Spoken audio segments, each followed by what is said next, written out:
escuchan bien? Excelente. Antes que nada, darle gracias a Dios por estar en este lugar, a sus pastores y a ustedes, el poder en esta mañana, poder compartir la palabra con mucho temor y con mucho temblor. Antes que nada, quisiera pedirle al Espíritu Santo que hable a través de mí, porque si yo voy a hablar en la carne, no va a pasar nada. Les pido que inclinen la cabeza y también clamen por mi Padre.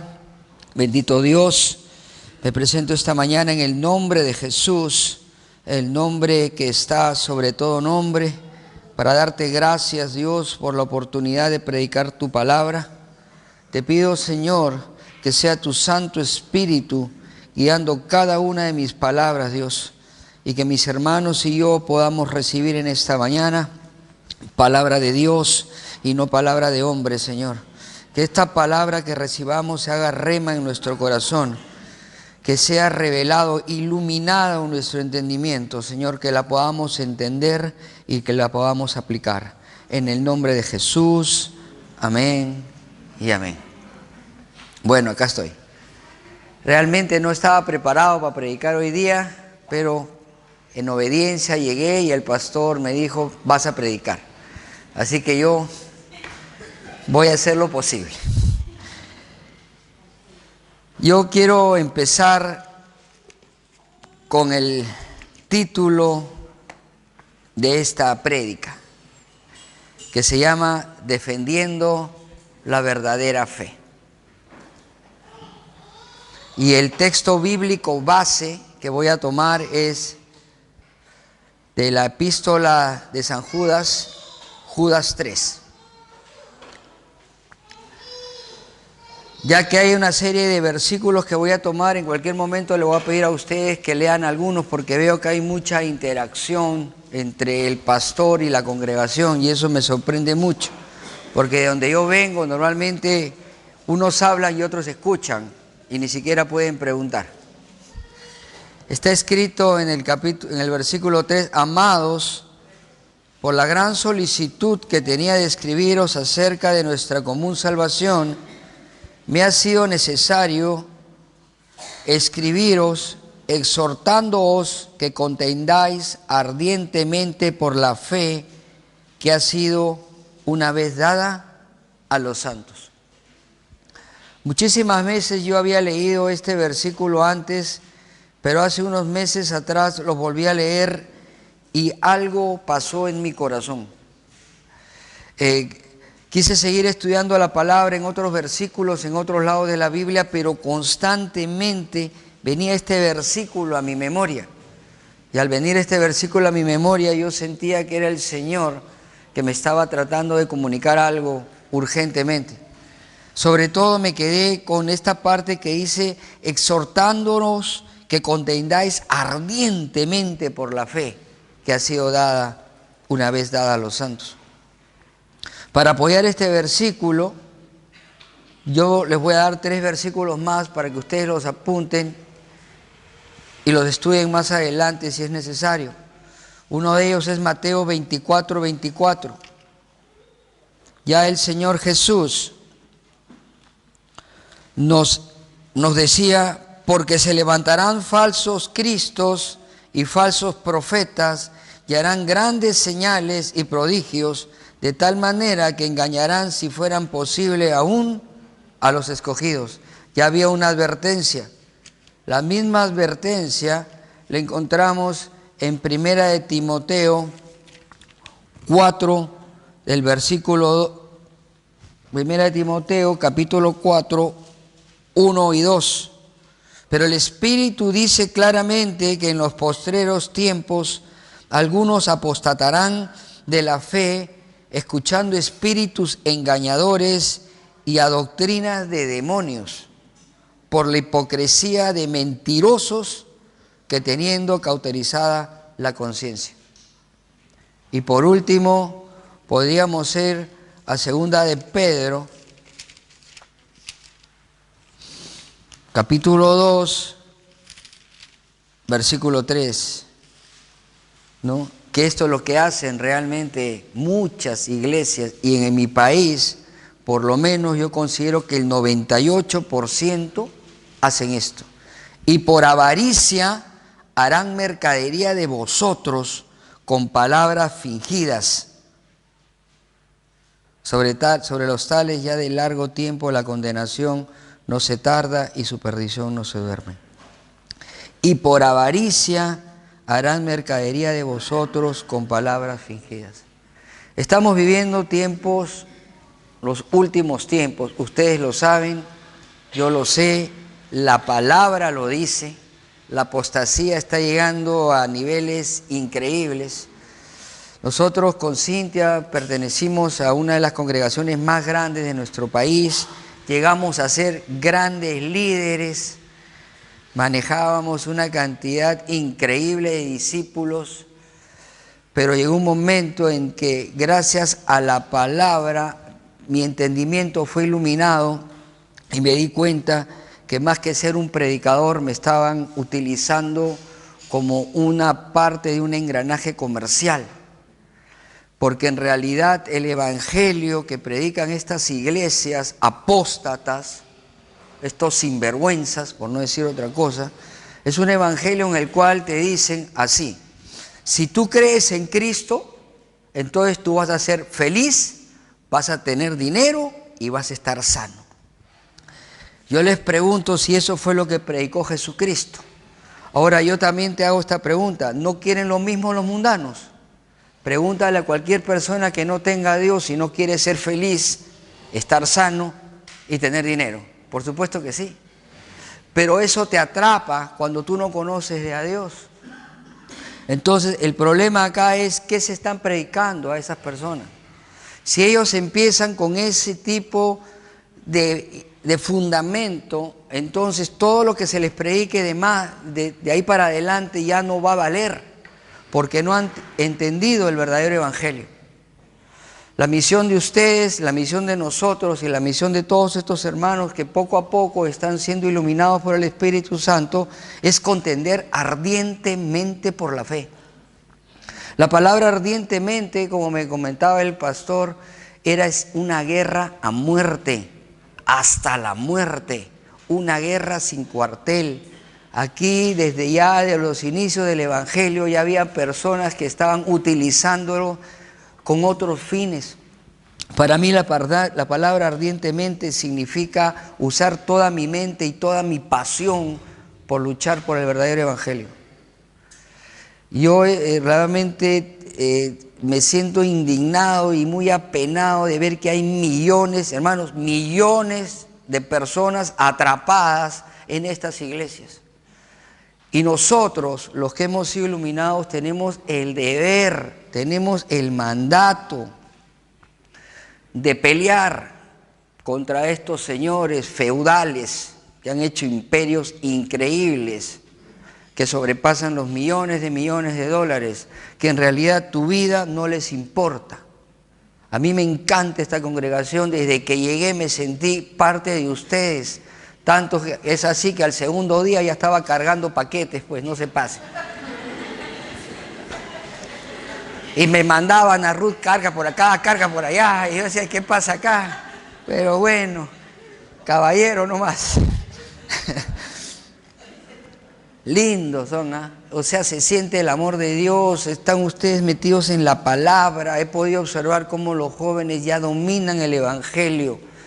Y eso es sorprendente, y eso es porque ustedes desde ahora están siendo formados por el pastor Nicolás, al cual yo en mi desesperación en algún momento orando al Señor le decía: Señor, esto es el cristianismo, para esto me has llamado a mí, desde lo más profundo de las tinieblas, porque no les voy a contar mi testimonio, pero yo soy un milagro de Dios, realmente. Ya de repente en otra oportunidad se los contaré, y yo sentía que había algo que estaba mal, y fue en ese clamor que un día le escribí al pastor y me contestó, y eso me sorprendió porque él fue el número 10 que escribí. Le escribí a muchos, pero después él tuvo esa humildad y ese tiempo de conversar conmigo, y yo sentí algo, porque yo le decía al Señor: tú tienes que levantar un hombre, Dios. Necesitamos un hombre en el mundo que nos muestre la luz, que nos muestre el camino. ¿Dónde está? Muéstrame. Y me lo mostró. Y yo pues estoy mirando, aprendiendo y yo doy fe que todo lo que Él me dijo es. Y de eso vamos a hablar más adelante.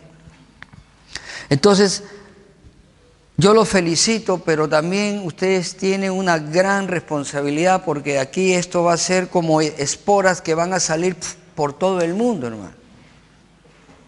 Ustedes están siendo preparados para pelear la buena batalla de la fe. Pero vamos a tocar 3 puntos hoy día, rápidamente, porque sé que tenemos la Santa Cena y para mí es una bendición realmente tomarla tal vez realmente por primera vez en un lugar donde está Dios. ¿Qué cosa habrá habido donde estaba yo? Porque yo pertenezco pues a estas iglesias donde se hablan lenguas, liberación, sanidad, reprendo, declaro, decreto y todas esas cosas, ¿no? Todo pues. Y yo era el campeón porque yo liberaba, yo sanaba, yo cancelaba, le cortaba la cabeza al diablo. Era el número 1. Dios mío, ahora no sé, tantas veces le he cortado la cabeza al diablo y sigue caminando por ahí, pues es que no me funcionó. Vamos a tocar 3 puntos. La primera, ¿cuál es el verdadero evangelio? La segunda, ¿cómo se ha pervertido el evangelio? Y el tercero, ¿cómo defenderlo? ¿Ya? Ustedes y yo sabemos que la palabra evangelio significa buenas noticias, ¿cierto? Pero antes de hablar de las buenas noticias debemos saber cuáles eran las malas para los hombres. Entonces, ¿por qué no vamos a Marcos, capítulo 1, versículo 14 y 15. Vamos a ver qué decía Cristo. ¿Qué predicaba Cristo? Él dice así, Marcos 1, capítulo 14 y 15. Después que Juan fue encarcelado, Jesús vino a Galilea predicando el evangelio del reino de Dios, diciendo, el tiempo se ha cumplido y el reino de Dios se ha acercado. Arrepentíos y creed en el evangelio. Qué interesante. Vemos acá que la primera declaración de Jesús en el evangelio fue arrepiéntete, que como todos sabemos significa cambia tu manera de pensar, y creed en el evangelio. ¿Qué evangelio? ¿En el evangelio de la prosperidad? ¿El evangelio de la fe? ¿Cuál evangelio? No lo dice, pero la palabra sí lo dice. Entonces lo primero que tenemos que ver es cuáles son las malas noticias que teníamos. Y empieza en Romanos 5, versículo 12.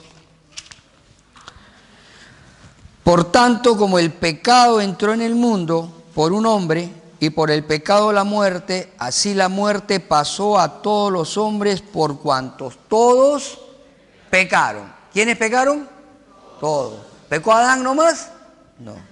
Pecaron todos. O sea que el cuento del pecado original no es verdad. Usted no nace malo, hermano, porque Dios es perfecto. Lo que pasa es que culturalmente, de una manera u otra, hay un momento en que todos pecamos. ¿Hay alguien acá que no haya pecado para que me tenga un autógrafo en mi Biblia? No. Todos pecamos. Y la paga del pecado, dice Romanos 6, 23. Usted ya lo sabe, ¿no? Porque la paga del pecado es muerte, muerte espiritual. Romanos 3:23 rápidamente nos dice, por cuanto todos pecaron y están destituidos de la gloria de Dios. O sea, que en pocas palabras, todos estábamos condenados eternamente al infierno. Nadie se iba a salvar, nadie. Porque Romanos 3:10 lo dice, ¿no? No hay justo, ni a uno. No hay. Yo a veces cuando le predico a la gente, porque tengo la oportunidad de predicar a personas que aparentemente son muy buenas personas, ¿eh? Son excelentes padres, excelentes esposos, excelentes profesionales, gente muy generosa. Ellos creen en su propia creencia que son justos, pero no son justos. Porque de todas maneras, cuando tú los confrontas con la ley, ellos se dan cuenta que han pecado. Entonces, ¿cuál es la buena noticia? La buena noticia está en 1 Corintios 15, 3. Porque primeramente os he enseñado lo que asimismo recibí, que Cristo murió por nosotros, por nuestros pecados, conforme a las Escrituras. Nuestra fe está basada en la muerte en la cruz de Cristo, que Él al derramar su sangre nos libró de todos los pecados. En ese sacrificio está basado nuestra fe. Gracias a ese sacrificio nosotros hemos hecho salvos, de tal manera que ya no vamos a ir al infierno, sino vamos a poder gozar de la vida eterna. Somos salvos. Pero ahí no acaba la cosa.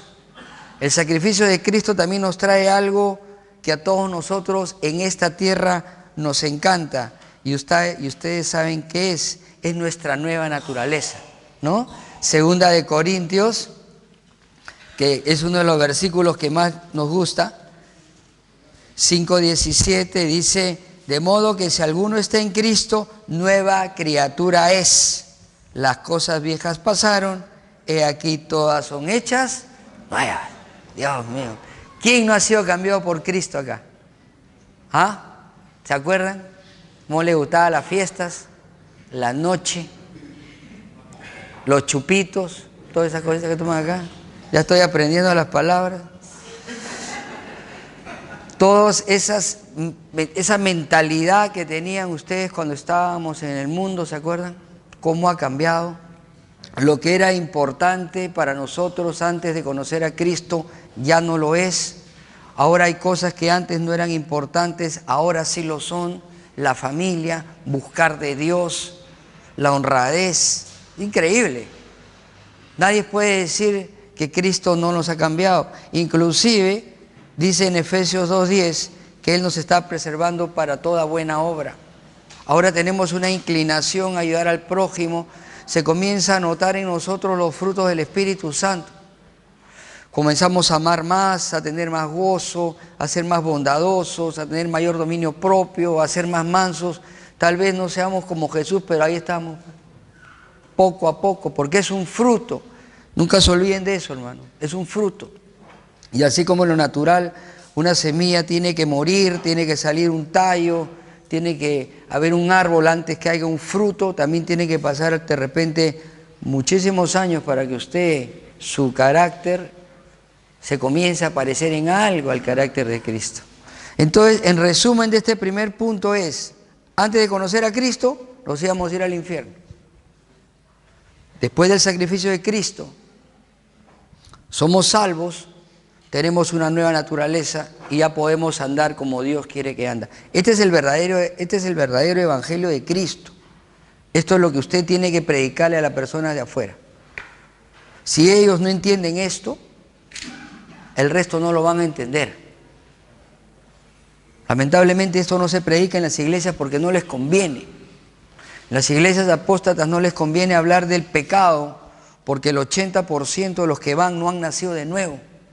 Yo he tenido esa mala experiencia de estar sentado con hermanos que eran adúlteros, fornicarios, hasta había un estafador que me decía, bueno, yo estafo pero diezmo, pues. Y imagínate lo que me decía, no, yo sí estafo, pero yo diezmo. O sea, no había pasado nada, pues, ¿no? Es por eso que en esas iglesias usted va a espectáculos mundanos, a espectáculos carnales. En la misma iglesia hay grandes conciertos de rock, hay desfiles de modas, no, usted no se ría, yo lo he visto. Hay políticos, Hay seminario de la prosperidad, seminario de la sanidad, cómo ser rico en 10 pasos. Mejor pues me quedo en el mundo. ¿Por qué? Porque nunca, ninguno de ellos está enterado de esto. Ni siquiera saben que se van a ir al infierno, hermano. ¡Qué terrible! Por eso usted tiene que prepararse para poder darles una reingeniería como nos han dado a nosotros, que nos ha costado sangre y sudor y lágrimas, pues. Porque si tú has llegado a esta iglesia sin conocer de Cristo, Dios ha sido bueno contigo, ¿no? Pero los que hemos salido de esas iglesias nos ha costado dejar primeramente nuestro yo, la parte egocéntrica, ¿no? Porque qué bonito, pues, tener poder y todas esas cosas, ¿no? Ahora, este tema de la apostasía no viene desde ahora nomás. Si vamos al libro de Gálatas, vamos a ver el punto número 2. Gálatas 1, ahí me encanta esta parte de la palabra. Gálatas 1, versículo 6 al 12 voy a leer. Después ustedes léanlo en su casa, yo sé que lo va a profundizar mejor. Dice, mira lo que decía el apóstol Pablo a los Gálatas: estoy maravillado de que tan pronto os hayáis alejado del que os llamó por la gracia de Cristo para seguir un evangelio diferente. O sea, Pablo les había predicado el verdadero evangelio y ellos en poco tiempo estaban siguiendo otro evangelio. Y eso que Pablo les había predicado el verdadero evangelio, o sea, imagínate a los que no les han predicado a los que les han predicado otro evangelio. No que haya otro, dice, sino que hay algunos que os perturban y quieren pervertir el evangelio de Cristo. Mas si aún nosotros, a un ángel del cielo, os anunciare otro evangelio diferente del que os hemos anunciado, sea anatema. Anatema es maldición. Como antes hemos dicho, también ahora lo repito, si alguno os predica diferente evangelio del que habéis recibido, sea anatema. Pues, ¿busco ahora el favor de los hombres o el de Dios? ¿O trato de agradar a los hombres? Pues si todavía agradara a los hombres, no sería siervo de Cristo. Y en eso se basa la predicación de estas iglesias. Ellos te predican para que tú salgas motivado, con las pilas, como decimos en el Perú. Ahora sí, en el nombre de Jesús me voy a casar. ¿Qué tengo que hacer? Ayuna, hermano, no te casas. A mí me hicieron ayunar, hermano. Yo me casé porque, bueno, Dios fue bueno. No, o tú sales motivado a otras cosas, sales motivados a buscar las cosas materiales. Lo que uno debe recibir en una prédica es que debe ser reargüido por el Espíritu Santo. Debes salir de un culto diciéndote a ti mismo, ¿soy un cristiano de verdad o me la creo? ¿Cómo sabes tú que eres un cristiano de verdad? ¿Ah? Piensa. Eso siempre me gustaba decirle a mis discípulos, se ponían a llorar, pues. ¿Por qué? Porque Cristo lo dijo, pues. Por tus frutos lo conocerás, ¿no? Entonces, esa es una de las preguntas que tienes que hacerte, ¿no? ¿Trato yo de agradar al hombre? Cuando yo me paro en un púlpito, estoy tratando de salir después del púlpito que me saquen en hombros, que me den palmaditas en la espalda. No, ese no es mi deber. Mi deber es ser un mensajero del evangelio. Yo te doy el mensaje. Si tú lo tomas, lo tomas. Si no lo tomas, ahí nomás. No es conmigo, pues. No te la agarres conmigo. A veces tenemos miedo de predicar el evangelio porque nos rechazan. No nos rechazan a nosotros, pues. Rechazan la palabra. Así que tú no te hagas problema. No es contigo. Al que van a rechazar es a Dios. ¿Ya? Eso me trae paz a mí. Porque eso me permite predicar sin esperar una respuesta positiva de la persona. Simplemente yo te doy lo que Dios me ha dicho que te dé, ¿no? Tengo buenas noticias para ti. ¿Qué me dicen mis amigos de mi barrio? Si quieres no te puedes ir al infierno. Y yo tenía unos amigos, pues, eso de verdad, ¿no? Algunos quieren irse, pues, y te lo dicen. No, el infierno es más divertido. ¿Por qué? Porque no conocen la palabra. Pero ¿tratas tú de agradar al hombre? Porque ahí dice, pues si todavía agradara a los hombres, no sería siervo de Cristo. ¿A quién tienes que agradar tú? porque vivir en el cielo debe ser lo máximo, con cuerpo glorificado, pues. Imagínate, ya no te van a doler los dientes, ni la barriga, no vas a tener panza, ni celulitis, ni rollos, ni nada, hermana. ¿Ya? Abajo dice, mas os hago saber, hermanos, que el evangelio anunciado por mí no es según hombre, pues yo ni lo recibí, ni lo aprendí de hombre alguno, sino por revelación de Jesucristo. Cuando uno comienza a conocer la palabra, puede ver el mensaje que dan otras personas y puede darse cuenta si viene de Dios o viene de su carne, o cuál es realmente la motivación de ese mensaje, ¿no? Yo estaba en iglesias, en eventos, hermanos, que no les miento, en un solo evento, en una sola prédica, se ofrenda 8 veces, se pacta 10 veces. ¿Quieres ser bonito? Pacta con Dios. ¿Quieres casarte? Pacta con Dios. ¿Quieres que tu suegra sane? Pacta con Dios. Todo es pacto. Todo es dinero. O sea que es como si uno quisiera, pues, chantajear a Dios, ¿no? ¿Tú crees que Dios necesita tu dinero? Es tu corazón. Entonces, aquí lo que nos dice es que lo que nosotros tenemos que predicar, tenemos que recibirlo directamente de la palabra. Por eso ustedes se llaman Berea, porque cuando el pastor predica, usted tiene que ir a su casa y tiene que constatar si es verdad o no. ¿Por qué creen que le han puesto Berea a esta iglesia? Y eso es lo que el pastor Nicolás quiere, que usted siempre vaya a la palabra. Entonces, ya desde los inicios de la iglesia, la perversión ha sido una constante. Ahora, ya sabemos cuál es el verdadero evangelio, ya sabemos la situación de la iglesia. Ahora, ¿qué debemos hacer nosotros? ¿Qué nos toca? ¿Cómo defendemos la posición de Dios en la tierra? Porque por ahí leí que dice que hasta los ángeles quisieran predicar el evangelio, pero no pueden. Ahora imagínense que se aparezca un ángel a predicar, todos se convertirían, aunque no creo, porque le sacarían que no es un ángel. Entonces, ¿cómo lo defendemos? El punto A es conocerlo. Y yo los voy a llevar a algo que a mí me impacta, porque lo dijo el mismo Señor Jesucristo, que está en Mateo 22,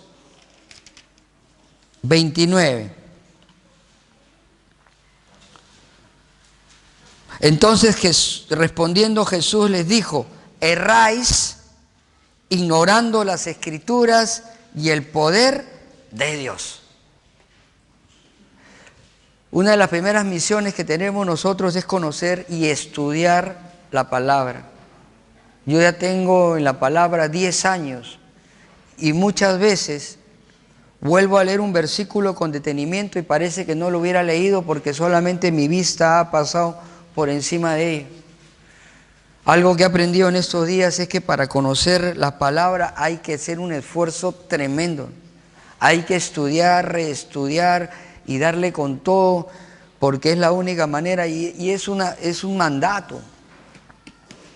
Jesús nos dice, tú te vas a equivocar porque no conoces las Escrituras. Entonces yo los invito, hermanos, que a partir de hoy, saliendo de acá, ustedes, si no han estado en esa área dándole prioridad, háganlo. Porque allá en el mundo hay gente que conoce la Biblia mejor que tú, ¿eh? Y no son cristianos. Y te la mueven de aquí para allá, y a mí ya me ha pasado que me han dado con palo y que casi me han ganado, porque no la conocía bien. Pero cuando tú conoces la palabra, es más fácil. Yo he preparado una serie de estudios, como le contaba al pastor, donde cada vez que me enfrente a un apóstata, cuando él me saque un versículo sobre la sangre de Cristo, o me saque un versículo donde dice que la sangre de Cristo tiene poder para sanar todas las enfermedades, lo cual no es verdad, porque está fuera del contexto, o cuando me saque sobre la oración en lenguas, yo tengo cómo contraatacar con la palabra. O sea, pongo ese versículo que él sacó fuera de contexto dentro del contexto y destrozo su razonamiento, y es cuando el Espíritu Santo lo ilumina. Pero si no sé hacerlo, ¿Cómo defiendo el Evangelio? A la fuerza, a bibliazos. La única manera es conocerlo. Debemos estudiar la palabra, debemos hacer de esto la prioridad número 1. Ustedes y yo, hermanos, somos un remanente, de verdad. Hay pocas personas en el mundo que conocen el Evangelio de verdad. Por eso cuando yo leí ese versículo que dice que el camino es angosto, ¿no dice así? Y muy pocos, dice, entrarán. Yo me asusté. ¿Pocos? Pero si somos un montón de cristianos. Es que en realidad no son cristianos. Entonces, a mí me da mucha pena porque he dejado muy buenos amigos que realmente aman a Dios, pero no conocen, están totalmente entenebrecidos porque la manipulación y la intimidación es terrible. Cuando nosotros salimos de la iglesia nos dijeron de todo, que nos íbamos a morir, dijeron que era adúltero, dijeron que me iba a dar cáncer, dijeron de todo, que quería formar mi iglesia, bla, bla, bla. Y eso asustó a la gente, ¿no? Pero poco a poco ellos están viendo mi testimonio ahora y me dicen, ¿cómo no te ibas a morir? Te vemos mejor que antes. Porque yo no estoy cimentado en ninguna iglesia, yo estoy cimentado en la palabra. Pero aparte de conocer la palabra, el punto B es, tú tienes que vivirlo. Que tu testimonio sea coherente con lo que predicas. Ustedes conocen esos cristianos que predican pero viven diferente. ¿Ah? Yo siempre que me encuentro con un amigo que es cristiano ahora, siempre le digo, por tu culpa yo no me convertía. Porque tú me predicabas a Cristo, después salía a la calle y te encontraba borracho. 1 año, 2 años, 3 años, 10 años. Pero que no tenía testimonio. Entonces yo decía, si ser cristiano es ser así, mejor no soy cristiano, me quedo donde estoy. Porque el día que yo me vuelva a Dios va a ser de verdad. Yo lo que quiero es ser un cristiano de verdad. Ese es mi anhelo. Y si para eso tengo que dejar muchas cosas, las dejaré. Entonces, ¿cómo debe vivir un cristiano? Hay muchísima doctrina en el Nuevo Testamento, pero yo he tomado, para no aburrirlos mucho, algunos versículos del libro de Efesios. De Efesios, capítulo 4. Usted puede leer Efesios capítulo 4 hasta todo el capítulo 5 y ahí va a encontrar. Pero yo quiero tomar solamente el versículo 17 que dice, esto pues digo y requiero en el Señor, que ya no andéis como los otros gentiles que andan en la vanidad de su mente, teniendo el entendimiento entenebrecido, ajenos de la vida de Dios, por la ignorancia que en ellos hay, por la dureza de su corazón, los cuales después que perdieron toda sensibilidad, se entregaron a la lascivia por cometer con avidez toda clase de impureza. Bien, me gusta esta parte que dice que no andemos en la vanidad de nuestra mente.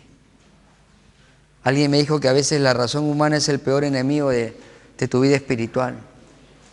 No tenemos que pensar como piensa el mundo, ¿no? Cuando tú comienzas a conocer la palabra y vas reemplazando, después del culto, el que quiera ver mi testimonio, yo se lo puedo mostrar para que usted vea cómo era yo antes de ser cristiano. Y cómo esa persona de esa foto tenía pensamientos totalmente diferentes de la que está parado acá al frente de usted. Yo me convertí a los 47 años, así que estuve 30 años en el mundo, pues. Yo sí me he divertido de lo lindo, ¿eh? Era el capitán del equipo. Pero algo pasó. Fue el testimonio de vida, no la prédica, que me cambió. Cuando se me acercó un amigo de la niñez y me dijo, cree en Cristo, yo lo miré y le dije, pues somos de lo mismo. Entonces volteé y la miré a la esposa y le dije, ¿es verdad?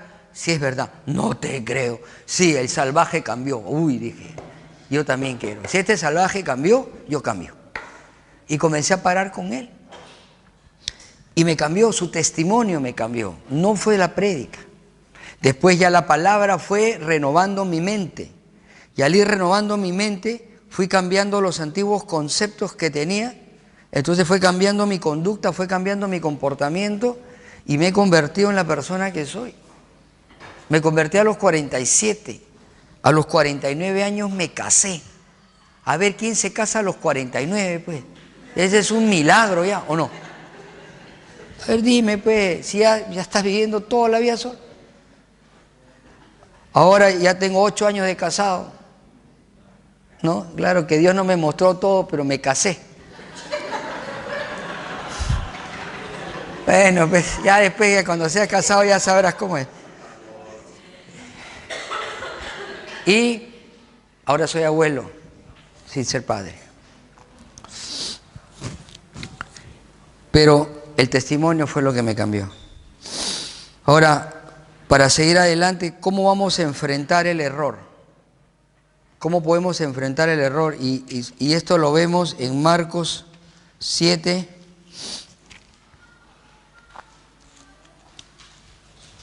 A mí me gusta esta parte también de la palabra. Toda la palabra es increíble. Marcos 7, versículo 6.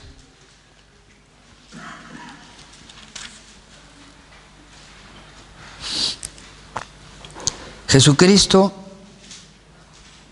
yo soy hincha de Jesús, me encanta su carácter. Siempre me ha gustado leer esa parte cuando Él le dice a los fariseos hipócritas, sepulcro blanqueado. Carácter fuerte tenía.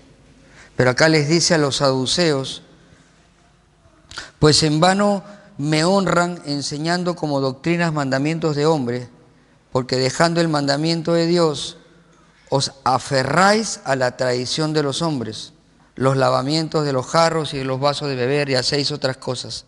Le decía también, bien invalidáis el mandamiento de Dios por guardar vuestra tradición. Enfrentar el error, dar la cara, hermano. A veces por vergüenza o porque no hablen de nosotros, no queremos dar la cara. Pero si Jesús dio la cara, ¿no? Y también puede ver usted en 2 de Timoteo,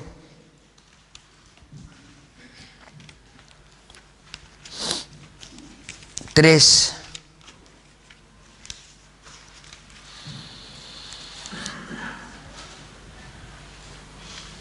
¿No? Que tenemos que tener cuidado. 3:5, porque hay mucha gente que tendrán apariencia de piedad, pero negarán la eficacia de ellas. A esto se evita. El hecho, mis estimados hermanos, es que para concluir la prédica, es que nosotros tenemos que pelear ardientemente por la fe. Y la única manera de pelear es predicando el verdadero evangelio, conocerlo y vivirlo. El testimonio de vida es lo que más impacta a las personas. Cuando ellos ven que tú has cambiado, cuando ven que tu familia ha cambiado, cuando ven que tu esposa ya está bien, cuando ves que tienes hijos sanos, la gente quiere eso, hermano. La gente quiere vivir en paz, pero no conoce a Dios. Y la única manera en que realmente uno pueda ser feliz en esta vida y en la otra es conociendo a Jesucristo. No hay otra. Yo he sido ateo, he estudiado un montón de libros orientales, he sido explorador durante muchos años, pues soy ingeniero metalurgista, era esos buscadores de oro, buscaba minas de oro, iba por acá, iba por allá, siempre buscando algo, hasta que un día conocí a Cristo y alguien me preguntó, ¿cuál ha sido tu más grande aventura? Y le dije, conocer a Dios. Cuando conocí a Dios, no saben lo feliz que soy, ¿no?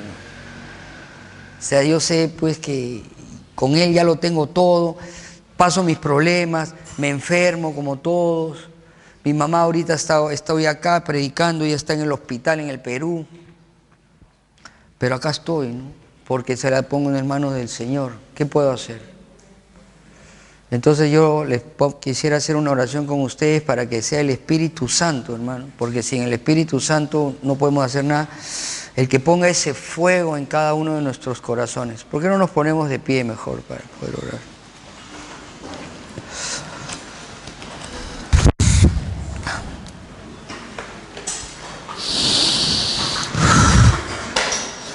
Padre Santo, te damos gracias, Dios, por tu palabra. Bendito Dios, te pedimos en esta mañana perdón si no hemos estado defendiendo tu evangelio, Señor, como sea debido.